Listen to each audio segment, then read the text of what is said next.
Hey guys, Kwaiback Knives. Just wanted to do a quick video on how to disassemble your Kwaiback button lock and install a different frame or just take it apart and clean it. All right, so we're going to do this quick and dirty just because I've done this a couple of times now just to make sure that I can get it all in one take. So we'll see how this goes. So basically you want to pull your pivot screw out.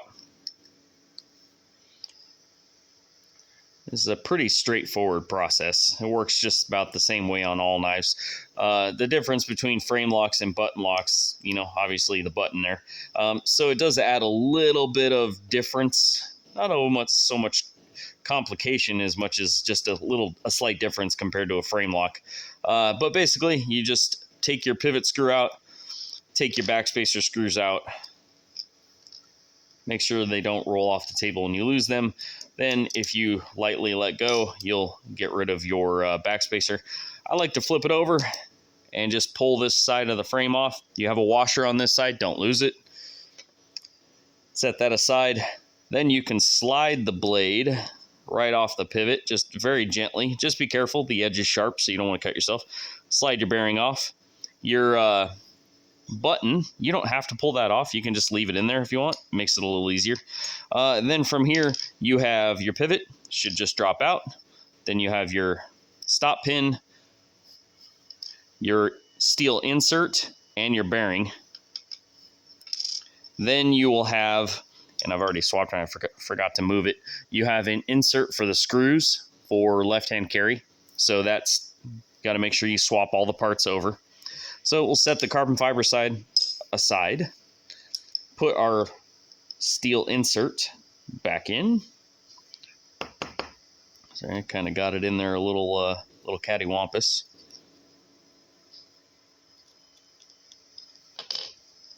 It's a very precise fit, so you have to slide it in one shot. You can't just put one side in then tip it in. It needs to slide in both sides equally. Put your pivot in.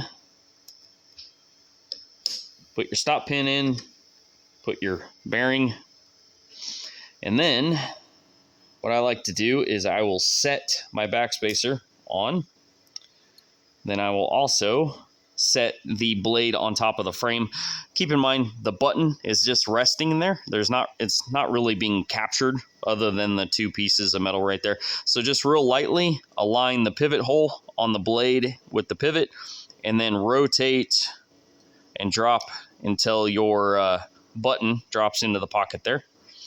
Add your bearing. Doesn't matter the orientation of the bearing. Both ways works. Then take your other frame, your show side frame. Make sure that you align the spring inside the button there. And then align it with your pivot and give it a little wiggle and it'll drop down into place. You probably heard that. Then set your screw on there.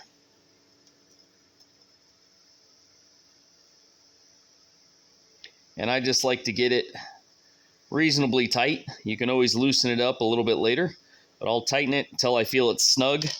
Then I will flip it over and align the screw holes on the backspacer. Just real lightly slide it into place. And then when you put the first screw in, just give it a little wiggle and it'll align itself. Same thing with the other side. Give it a little wiggle.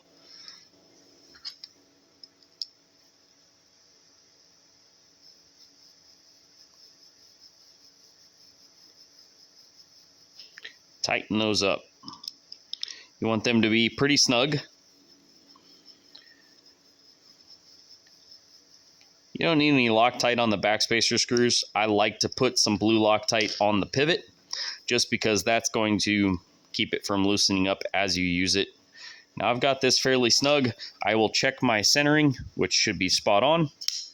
Voila, I have a button lock again with a swap scale. That is the same process that you follow if you want to clean it. You just wipe all the surfaces down when you're done. All right, guys, hope that helps you out. Take care.